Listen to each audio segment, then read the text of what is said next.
Fala, meus amores, dando continuidade à Biologia 2, tá? Que a gente começou a falar da ecologia, chegamos à sucessão.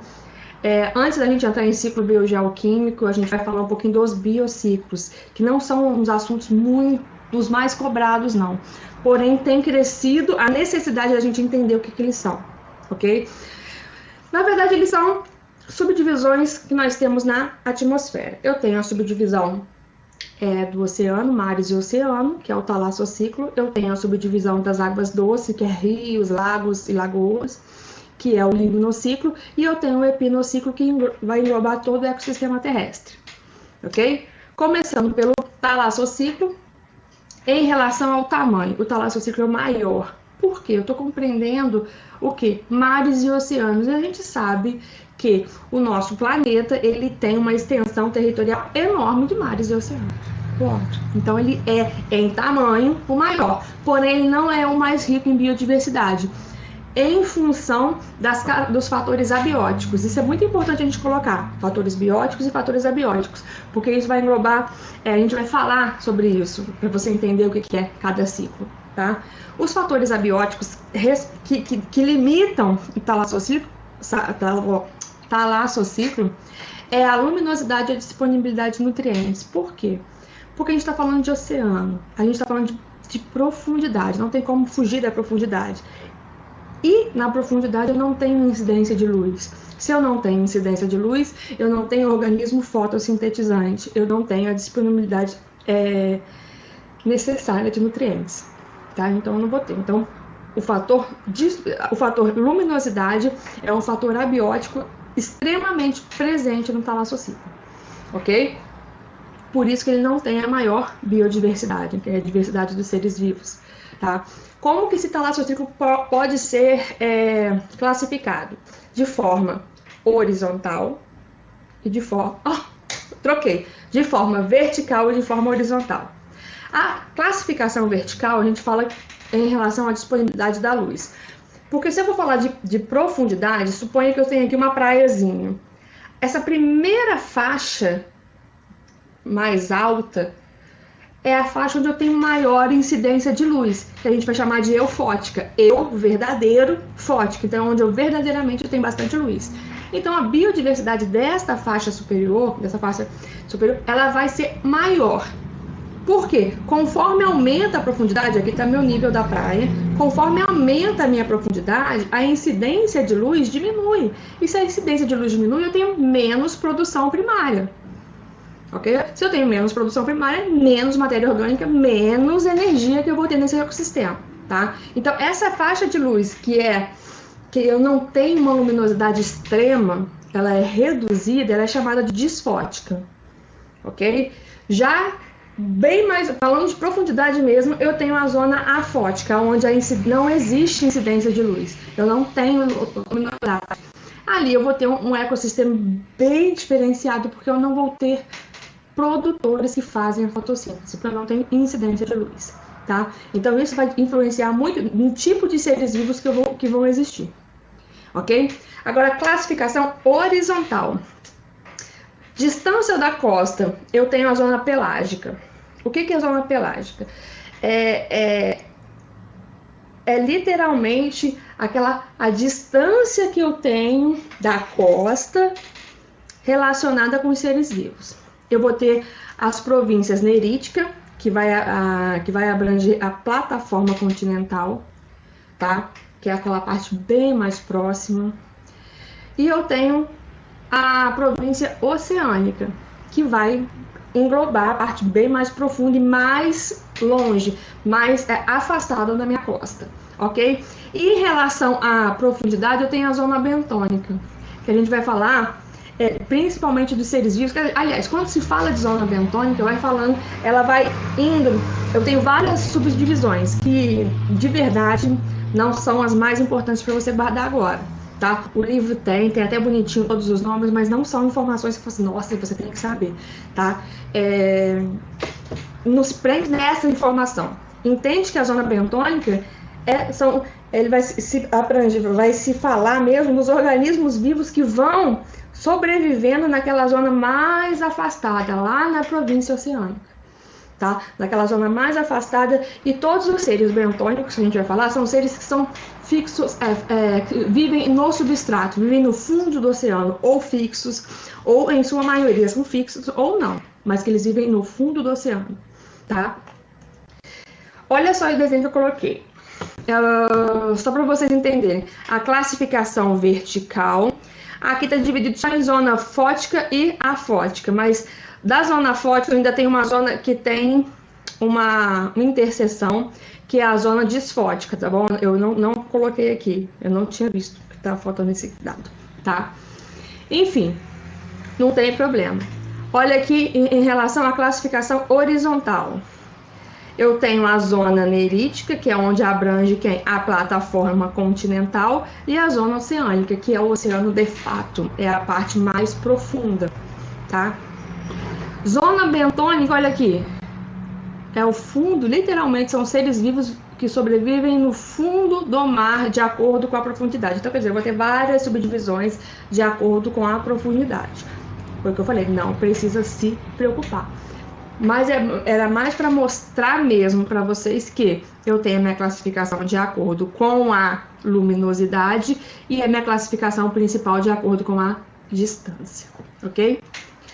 Agora, falando da classificação dos ecossistemas marinhos. Isso daí eu acho legal vocês guardarem, tá bom? Eu acho legal vocês guardarem porque é um dos assuntos relacionados aos ecosistemas que mais aparece, que são os tipos de seres vivos do ecossistema marinho.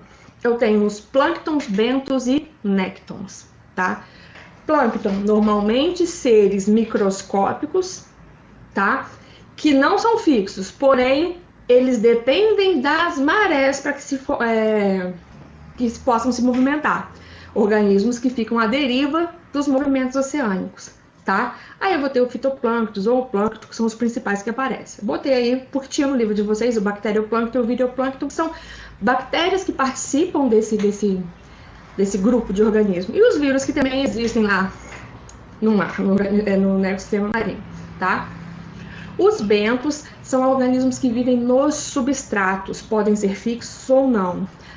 Por exemplo, eu tenho a esponja se locomove, ela é fixa ao substrato.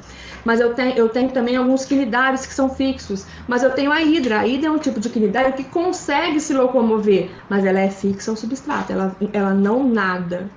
Ok? E o nécton, gente, eu tenho aqueles seres vivos que são livre nadantes. Eles têm a capacidade de nadar. Eles nadam. Eles se movimentam por eles. Eles não dependem da maré, não dependem de corrente nenhuma, entendeu? Então, plâncton, bento e nécton são definições, são conceitos que são legais de você guardar, ok? Terminamos o talassociclo, que é o ciclo que mais vai com maior número de informações em relação ao ciclo mesmo, tá? Eu tenho o liminociclo agora, que é o que eu tô falando agora de água doce, lagos e marés. Lagos e marés, aonde eu tô tirando isso?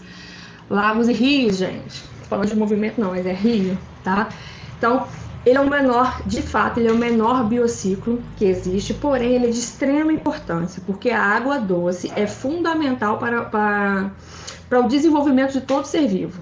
Então a gente tem que cuidar, ele é o menor dos biociclos, porém tem que ser cuidados por conta dessa importância que ele tem, que é a presença da água doce nos seres vivos, ok?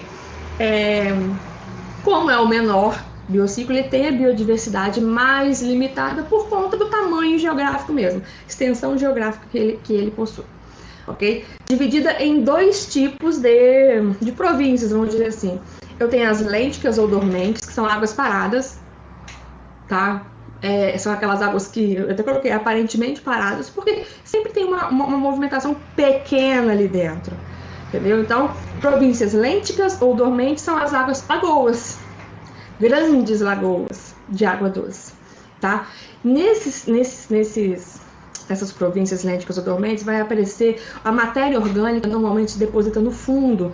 Aí eu tenho uma diversidade, aliás, eu tenho uma biodiversidade diferente do que eu vou ter nas províncias lóticas ou correntes. Por quê? Porque nas águas paradas, eu tenho a deposição de muita matéria orgânica no fundo desse desse corpo de água, entendeu? Já nas províncias lóticas ou correntes, era para ter letra maiúscula, mas não tem problema.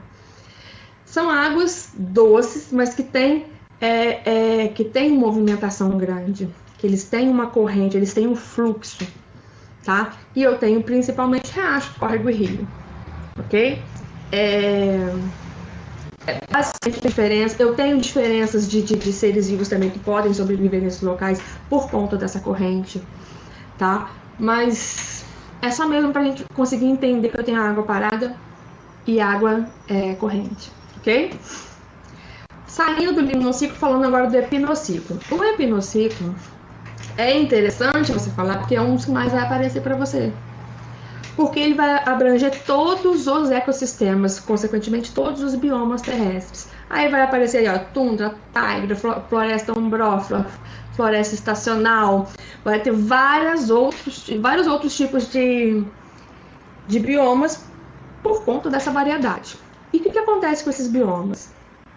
Por que eles são tão diferentes? Porque eles dependem também dos fatores abióticos. Quais são esses fatores abióticos? Pluviosidade, temperatura, relevo, quantidade de água doce.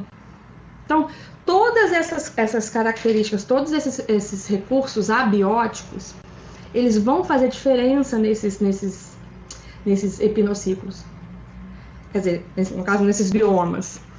Tá? Porque eu tenho a floresta amazônica, que é uma floresta ombrófila, aquela que tem chuva o ano inteiro, então eu tenho uma circulação de nutrientes muito grandes, eu tenho uma variedade, uma biodiversidade muito grande por conta das condições climáticas daquele local. Diferentemente dos pampas, dos campos, vamos dizer assim, dos pampas, onde eles usam muito os pampas por ser um solo extremamente com aparência de campo. Por eu não ter muito mais que gramíneas. Então, quer dizer, isso por quê? Porque a temperatura, porque o clima daquela determinada região vai determinar qual tipo de vegetação, tá? Falando de todo o ecossistema terrestre, a gente não pode deixar de falar que esse epinociclo é o que tem maior biodiversidade, tá? Justamente por conter todos esses biomas que ele tem. Então, quer dizer, ele não é o maior em extensão geográfica, porém, ele é de maior importância em relação à biodiversidade. E é isso que vocês têm que guardar. Essas diferenças entre esses biociclos está exatamente nessas diferenças que vocês têm que se guardar. O epinociclo, ele é um ambiente terrestre, então ele tem uma grande biodiversidade.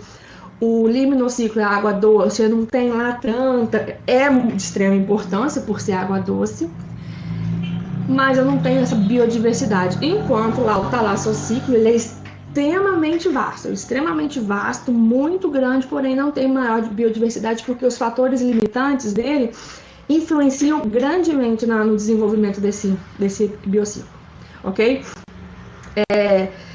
Em relação aos biociclos, é basicamente isso. Os biomas, é lógico que é muito importante saber, mas eu conversei com a Geórgia, é muito igual mesmo, gente. A gente conversou sobre as matérias e eu sempre deixo para ela passar, porque senão vai ficar repetitivo. Porque ela vai falar uma coisa que eu vou falar. O importante para vocês entenderem a colocação do biociclo no bioma é isso aqui. É o ciclo aquático, que é dividido entre água salgada e água doce, e o ciclo terrestre, que é o epinociclo, que é o que engloba todos os nossos biomas, ok?